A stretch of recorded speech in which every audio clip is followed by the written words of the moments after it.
Now we will continue from the part 1. Okay. This is I'm going to deal with the history of Tajweed. Okay. How Tajweed has originated. Was it present from the period of Prophet Sallallahu Alaihi Wasallam? No, it was not there. Why? We will go through the reasons why it was not present from the Prophet Sallallahu Alaihi Wasallam period. We know that Allah Subhanahu wa Taala has sent down the Quran through a period of 23 years to Prophet Sallallahu Alaihi Wasallam through angel Jibreel, right? And Prophet Sallallahu Alaihi Wasallam was one of the Quraysh, right? And the language of Quraysh was the most eloquent language among the whole Arabia. Okay, and the Quran was revealed in the language of the Quraysh. The language of their language is named as Afsahul Lughat, like the most eloquent language. Okay, and the Prophet ﷺ, as he received the wahi, he has to teach the same group, yani his own group, his own Quraysh group, right? Then that means he has to explain the Quran into their own people. For example, if I have to say something to my kids or my family, do I have to need any explanation for my language? No. Why? Because we all are speaking the same language, right? Similarly, an English to an English, a Malayalam to a Malayalam, or a Hindi to a Hindi, Urdu to Urdu, they don't need any explanation for their language. Why? Because they are speaking the same language. Similarly, Prophet ﷺ has taught the Arabs in their own language. So there was no need for tajweed or any explanation to the letters, makhraj, anything at that time, right? Why? Because it is their language. But when it came to happen, the birth of tajweed, when after lots of years, even after the death of the Prophet sallallahu alaihi wasallam, there has been starting the spreading of the Islam to non-Arab countries, right? Then when the Sahaba went to teach the people the Quran, they happened the confusion of the words because their speech is not like Arab, right? For example, if I have to say ha and ha, two different letters. I can't say ha, and both the letters I can't say the same. But what is with the other people? Maybe their slang or their accent, it will come into mixing with the Arab language. Okay, the letters, the Quranic words, the words of Allah, they began to change the makhraj of the words, the letters. Okay, so this caused a confusion or anxiety between the scholars at that time. What if the afsahul lugha of the Quran will lost? Okay, what will happen then? Then they came to a solution that they will form rules.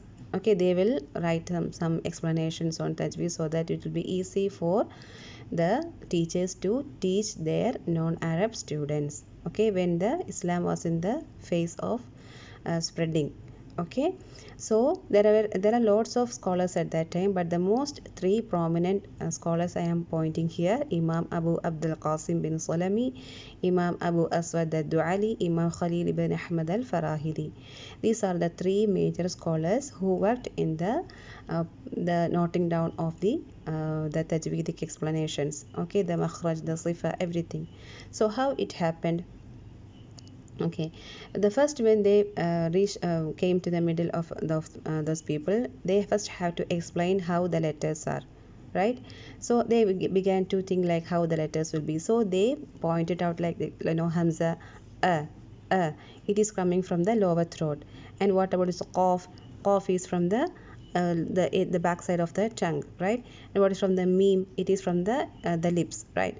Ta, the dal, the ta, everything they have noted down the makhraj of each and every letters. They have become keep it structured. And then they came to find that some letters, okay, more than a letter is coming from same place. They could not differentiate the makhraj of the some certain letters. For example, ta, dal, ta, the three letters, it is coming from the same articulation point. So what is the difference there? Then they came to think about that. Then they came to know that there are certain qualities for the letter. The qualities in Arabic, it is called as sifa. Okay, there are certain sifas for that letter. Then how can I explain this sifa? For example, if in a classroom, if there are two-person or more than two-person with the same name, okay, Aisha, Aisha, Aisha, and I am asking for someone, did you see Aisha today? Then the other person, who, which Aisha? There are three Aisha in my class. You know that tall one. Yeah, other one is a little bit short, right? Or I will say the fair one, okay? Or other, I will say like the, some little bit fat. This I will explain that person based on their nature, right? Similarly, the letters will also have nature, and the qualities of a human, it can be based on their length, okay, their height, or their weight, or their color, or their language, okay. I can characterize a person on based on their lots of aspects. Similarly, the letters has also different perspective. For example, the perspective of air, some letter has air more and some letter doesn't leave out. For example, s su s. If I even though if I don't keep the hand on front of the mouth, I can feel the air out, right? S. Okay. And what about can you feel any air? No. That means certain letters will leave out air, certain letters will not leave air, okay. That kind of qualities they began to notice. Then the sifats came into existence. So first they found out the makhraj, second they found out the sifa, okay. So the sifa and the makhraj, they join to form a letter. It is enough for a letter, okay. The makhraj and sifa is fine, then the letter will be fine. These are the haqq and the mustahaq of a letter. The rights are the makhraj and the sifa. The rights of a letter, the haqq of the letter is the, what is it? The makhraj, the sifa. What is the mustahaq? That will come later, okay. So alhamdulillah, they have find out the makhraj and the sifa. And what is next? Now the letters they have put it together, alhamdulillah. And then when two letters meet, what will happen there? For example, a noon dhamma or noon sukoon plus noon dhamma is coming. What will I do? They can say like in hamza fatha noon shadda and or noon sukoon and noon dhamma nu. They can easily say it is an nu, or mim kasra noon sukoon min plus mim fatha alif sukoon ma. They can easily say it is mimma. But for the non-Arabs, they don't know what is mimma. Mimma, it is two words, but they don't know mimma. What is it mimma? Okay. So they came to note down the rulings, that the alaqa, the relationship between the two letters. Okay, they began to note down that. That was the third step. Thus the ruling came into existence. Okay, tajweedic rules, whether we have to do idgham, whether we have to do ikhfa, whether we have to do idhar, we have to do iqlab, okay, we have to do mad, what is it? I don't know. Okay, so all the things they began to note it down. So what was the order? First they noted down the makhraj, second they noted down the sifa, the third they noted down the rules, and the fourth, alhamdulillah, now the word is clear. Okay, the letters, it joined to become a word, and a word with a word. Thus the words joined to become a ayah or an ayah or a sentence. Okay, now some person will started to read the ayah. For example, the ayah I took earlier, إنا أنذرناكم عذابا قريبا. As I read, my breath is begin to weaken, right? So I have to stop somewhere. عذابا قريبا يوم, like that. I'm holding my breath for so long. Now I have to know where I can stop. Okay, so I'm thinking like عذابا قريبا. I thought like, okay, عذابا قريبا, I can stop. Okay, I'm feeling like it is a good proper meaning. Okay, it includes the proper meaning, it's fine. Then I'm thinking like, okay, I can stop there. And now how can I stop there? Will I stop like عذابا قريبا? No, I have to stop عذابا قريبا, عذابا قريبا. Okay, so how can I stop? How will I stop? From where when I start after that? So these are all they began to note it down later. Thus alhamdulillah, alhamdulillah, it became the present form of tajweed in our hands, alhamdulillah, right? So this is the way of the birth of the tajweed. Now I am going to say some tajweedic explanations written from the past. Okay, the first book is supposed to be the book written by Imam al-Khaqani. Okay, Imam al-Khaqani. Check the year. It is after Hijrah 325 years. Okay, it is after 325 years. The first book on Tajweedic explanation is happening. Okay, and the second book was on AH 437, Imam Makki bin Talib al-Qiyasi. But still, until now, in our period, the easiest poem is considered to be written by Imam Ibn al-Jazari, okay, in AH 751. Okay, I'm feeling like, the early 325 435, maybe the Arabic language will be very complex, and the poetry form will be very complex, so that it is difficult for us to understand. But Imam Ibn Jazari, his language is very simple. Okay, alhamdulillah, inshallah. After this, we can plan to study Jazariya also. His book is named as Jazariya. Okay, Muqaddimatul Jazariya. Muqaddimatul Jazariya, it includes the basic, it is all basic, but still it is all detailed. Okay, it is on the period of AH 751. So these are the three important books. Now, alhamdulillah, now we can enter the tajweed, right? So if we are going to take a course in some university or like that, okay, what will we first do? We will first search about the details on that course. What will we do? What is that subject? What will I get? What is the virtue of that subject, or what is the importance of that subject? What will I get if I study that subject? Okay, how is it the courses going on, like that? We will try to get all info about that course, right? Similarly, before going into the tajweed, we have to understand some points. Okay, we have to know some things about this tajweed. What is this? The first one is the definition that we have did already, alhamdulillah, right? And the second, what is the main topic here? What is the main topic? That is first I explained in the first few minutes. The main topic is the Quranic words. Okay, why we are studying tajweed? It is to apply in the Quranic words. The tajweed, it must be to apply in the Quranic words. The main topic is the Quranic words. Okay, now we are applying tajweed in the Quranic words. Then what will happen? We will get the fruits. Okay, we will get the fruits. What are the fruits?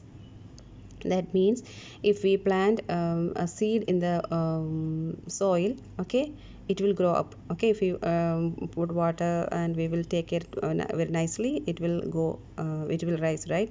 The plants, and the plant will grow, and we will get the fruits. Okay, so what are the fruits we are getting here? We are getting here is the first one is the pleasure of Allah. Okay, the pleasure of Allah. In this part, I want to say about the intention also. Okay, it must be based on a good intention also. Okay, what is intention, right? Everything we must start with the intention. The good intention will reap out the good results, right? Alhamdulillah. So here the fruit that we are getting from here is the pleasure of Allah, and the second is the protecting our tongue from the lahan. What is lahan? Lahan is the mistake that we are supposed to do if we didn't know tajweed at all. Okay, the lahan is an important chapter which is coming later. Inshallah, we will do that in detail there. Okay, so, and the third fruit is that we can ponder upon the verses. Okay, I didn't know, there was a period in my life that I didn't know tajweed at all, and I used to read Quran at that time also. Okay, and now alhamdulillah I know a little bit tajweed, and I am applying that tajweed in my recitation. Okay, and I know, I can feel the difference, that how it is happening. How can I, is it, at first I was just reading like a storybook or something like that. Okay, in another language, that too. And now alhamdulillah, even though I don't know the meaning, it is entering my heart. I can feel you might all have, sometimes some butterflies are going on there and there to our heart, right? It will happen even though we didn't know the depth, the knowledge, the meaning, but from the translation or from the tafsir that we have with ourselves, and we are keeping that too while reading. alhamdulillah, we all know we will find that kind of feeling in our heart, right? Alhamdulillah. And that is the fruits. Okay, so there are three fruits. The three fruits we will be getting. The first is the pleasure of Allah, the second is protecting our tongue from lahan, and third is the pondering upon its verses. Okay, that means if we didn't do tajweed on the verses, we can't ponder upon it. Okay, and what is the fourth point? Fourth point is the virtue. What is the virtue? Virtue is the importance. What is the importance? Yeah, of course, Quran is important. Why? Because it is from a divine source. It is the words of Allah. Okay, its place within the science that we have already studied. It is from the Ilmul Saniya Sawtiya. Who is the founder? The founders, theoretically we have mentioned three scholars, but practically it is Prophet Sallallahu Alaihi Wasallam, right? Yes. And the name we have also already mentioned. The name, the tajweed, we have explained it. And the derivation, what is it derived from? The derivation it is mentioning here is how it is now in our hands. Okay, the tajweed, it is now is I have explained the history, right? How it is in our hands, right? Alhamdulillah. The Islamic ruling also we did. What is it? The fard ain, the fard kifaya, the makruh and the haram ruling we have already mentioned.